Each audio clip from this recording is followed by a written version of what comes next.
bastante rapidez. Outra janela que a gente vai usar, que vai ser interessante até para organizar a nossa ideia dos próximos seminários, é a subcostal, né, ou subchifoide. O que que eu faço? Eu uso o meu transdutor e encaixo ele bem por debaixo do gradil costal, para com isso eu conseguir fazer uma imagem do coração. É o protótipo de janela para procurar derrame pericárdico ou tamponamento. O que que acontece? Com essa abordagem aqui, a partir do abdômen, muitas vezes eu consigo usar o fígado como um meio de condução da onda do ultrassom e com isso avaliar o coração. E isso me dá uma imagem bem interessante para eu poder fazer essa avaliação. Aqui uma representação então do fígado, que a onda do ultrassom vai atravessar e chegar no coração. Primeiro as cavidades direitas e depois as cavidades esquerdas, que é essa representação aqui. Aqui eu tenho o fígado, ventrículo direito, átrio, ventrículo esquerdo, átrio esquerdo. É uma janela super fácil, principalmente para nós que trabalhamos na UTI. Como a ventilação mecânica e a presença de ar no tórax pode ser um limitante importante para a gente fazer a janela, para conseguir fazer que a onda do eco se propague, essa é a janela mais prática que a gente consegue fazer a avaliação cardíaca no dia a dia nesses pacientes. Então isso simplesmente é uma janela super útil. Aqui é uma imagem de mundo real, né? Tenho aqui o fígado, né, cinzinha, ecogênico, e a partir do fígado, né, eu estou ensonando, não sei se ficou boa a imagem, lá de baixo, né, lá de baixo apontando para cima. Né? Então eu pego do fígado para cima e eu consigo ver aqui o meu coração. Átrio direito, ventrículo direito e mais profundamente átrio esquerdo, ventrículo esquerdo. Aqui está a régua, né? Vai até 16 centímetros essa imagem. Isso aqui vai ser o 10, isso aqui vai ser o 5. Claro, a gente tem que entender essa imagem que está vindo de baixo para cima, mas essa é a minha janela subcostal e esse é o meu protótipo janela para a gente conseguir dar uma avaliada se tem derrame pericárdico ou não. E às vezes a gente pode ter casos super grosseiros, né? Eu tinha mandado hoje para vocês o spoiler da aula. Foi um caso que aconteceu nos meus últimos plantões, que era um paciente que tinha uma história de trauma, mas não estava bem claro o que estava acontecendo. E a gente foi ali fazer o eco, tentar entender melhor o que se fazia. Surpresa, né? Não era algo que a gente estava buscando, mas consegui achar em volta do coração uma faixa pretinha, né? Uma faixa anecóica, que é o derrame pericárdico. Os ângulos são mais agudos, que a gente tinha falado mais antes aqui, e reparem que a gente já não consegue nem identificar as estruturas cardíacas do jeito da imagem anterior. Eu não consigo ver direito aqui o ventrículo direito, eu começo a ter algum impedimento de entendê-lo, isso quer dizer que o paciente está tamponando. Então, num contexto de trauma, isso fica mais evidente, consigo enxergar derrame pericárdico. O paciente está instável, tem dificuldade de ver cavidades, é sinal de que eu estou lidando com um problema, né? O derrame pericárdico já está complicado, já é um caso de tamponamento. Esse seria o nosso resumo do exame do FAST, né? Primeiro foco que eu vou avaliar é hepato-renal. Aqui no fígado, a pontinha dele entre o rim é o lugar onde primeiro acumula líquido, né? Eu melhoro o meu rendimento se eu consigo olhar não só a parte, o polo inferior do fígado, mas como espaço entre ele e o rim, olhar a base do rim, o polo distal do rim para ver se não tem líquido lá, assim como olhar entre o fígado e o diafragma. A partir dele, geralmente eu venho aqui para avaliar o subchifoide, mesmo o transdutor que eu já estava usando, entro bem por debaixo do gradil costal e dou uma olhadinha no coração, através do fígado, para ver se não tem tamponamento cardíaco. Passei dessa janela, vou lá para trás, linha axilar posterior. Lembrem que é lá longe, né? Então tem que ir lá no fundo, nas costas, às vezes deprimir inclusive o colchão do paciente para conseguir fazer uma imagem boa, que eu preciso ver o baço, eu preciso ver o rim, eu tenho que procurar o líquido entre o baço e o diafragma. É diferente da imagem que eu estou acostumado a olhar aqui no fígado, pela questão ali do ligamento. Enquanto no fígado, geralmente na pontinha embaixo do fígado, ou entre o fígado e o rim, no baço, geralmente está entre o baço e o diafragma. Não encontrei nada aqui, venho pela pelve, venho para a pelve. Posso fazer transversal, posso usar ele crânio-caudal, e eu preciso ter uma bexiga cheia para conseguir procurar líquido do lado de fora da bexiga, que é algo que fica muito fácil a gente conseguir encontrar.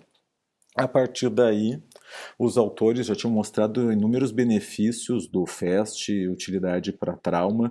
Isso vem, sei lá, desde os anos 70, em diferentes centros, diferentes países, mostrando que era muito prático e muito útil essa técnica.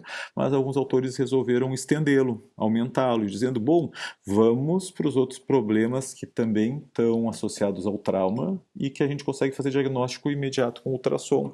E esse é o FAST estendido. Na verdade, o que eu vou fazer? Eu vou procurar, né, o que eu quero dizer com isso? Quero procurar pneumotórax nas regiões não pendentes do tórax e eu vou procurar líquido, né, nesse caso o hemotórax, nas regiões pendentes. Então, de novo, são achados muito simples, né? A proposta é usar sempre o mesmo transdutor para tudo e com isso eu tenho uma resposta para o meu paciente que está com instabilidade pós-trauma.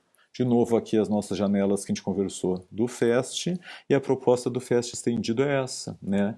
Nas regiões não pendentes do tórax, que seria, né, do segundo, quinto espaço intercostal, cada linha hemiclavicular. E eu vou estar procurando ar e vou estar procurando pneumotórax. Já nas regiões pendentes do tórax, isso aqui seria a linha axilar média, a linha axilar posterior dos dois lados, eu vou estar procurando líquido. E com essas janelas eu consigo melhorar ainda mais o meu rendimento para o contexto de trauma. Aqui de novo, né, a nova outra representação dos pontos que eu vou vasculhar. A gente já conversou em outros encontros, né? O normal do comportamento da pleura é esse aqui. Eu consigo ver aquela linha, que é a linha pleural, entre duas costelas que vão estar aqui, e que essa linha se mexe, né? Essa linha faz uma cintilância acompanhando cada movimento respiratório. Porém, quando eu vou procurar essa linha, vou procurar a imagem, de novo, costela, costela, linha da pleura, e eu não consigo ver movimento, eu não consigo identificar, isso é um sinal de problema, né? E se eu estou num contexto de trauma, eu olho de um lado, o pulmão é normal, o outro lado eu não enxergo nada, eu tenho que pensar em pneumotórax, né? É um diagnóstico que a gente está habituado já a abordar quando está passando em trauma. E se eu não vou lançar mão só da ausculta, da percussão, do raio-x, o ultrassom pode ser interessante. Para eu bater o diagnóstico, como a gente já conversou, eu preciso mostrar o ponto de encontro entre uma linha da pleura que não tem, uma linha que não se movimenta, que é a linha do pneumotórax, e a linha da pleura que se movimenta. Né? O que quer dizer isso? Tem ar nessa parte dentro do tórax, dentro do pulmão, que se movimenta, porque está na linha pleural, enquanto nessa outra parte que não tem movimento, essa câmara de ar é o pneumotórax. Eles chamam isso de ponto pulmonar, ou lung point. Esse seria o achado patognomônico de alteração e que a gente consegue fazer isso de uma maneira prática também dentro dessa abordagem de trauma e do EFAST. Da mesma maneira, eu posso dar uma olhada nas bases, nas regiões pendentes do tórax e procurar líquido. Essa aqui é a imagem interessante. Reparem, eu estou com um fígado aqui, eu tenho uma sombra acústica de uma costela aqui, eu tenho outra sombra acústica de uma costela aqui, e eu tenho líquido livre. Vejam que entre o fígado e a parede, aqui eu enxergo uma faixa pretinha, né, uma faixa anecoica de líquido livre. Aparece um pouquinho aqui do diafragma nesse movimento. Mas eu consigo ver o tórax também. Eu consigo ver aqui que tem linha da pleura, e quando respira, a linha da pleura desce e vai apagando as estruturas que tinham ali embaixo. É chamado isso do sinal da cortina, como se fechasse uma cortina, que quando o ar desce, o ar vem e impede a onda do eco se propagar, e por isso eu deixo de fazer imagem. Isso aqui seria um sinal que essa minha base do tórax está normal, embora tenha o fígado e tenha líquido livre aqui embaixo. Quando eu olho o tórax, tem ar até aqui na base, faz essa cortina que fecha, impede as imagens. Então aqui dentro do tórax eu não tenho líquido livre, isso aqui não é um problema. Por outro lado, se eu vejo o diafragma aqui em cima, eu vejo essa faixa preta aqui no entorno, aqui tem um pulmão, né, com características de órgão sólido, pulmão consolidado, sinal do rabo de peixe, né, balançando aqui. Aqui eu tenho um derrame pleural que é importante, né, dentro de um contexto de trauma. Daqui a pouco isso aqui pode ser um hemotórax que esteja causando a instabilidade do meu paciente. E, de novo, é um achado muito fácil de a gente encostar o aparelho do ultrassom, enxergando isso, a gente mata um diagnóstico, né? Chama um cirurgião, drena um tórax e tudo mais. Isso aqui pode ser uma intervenção que salve a vida.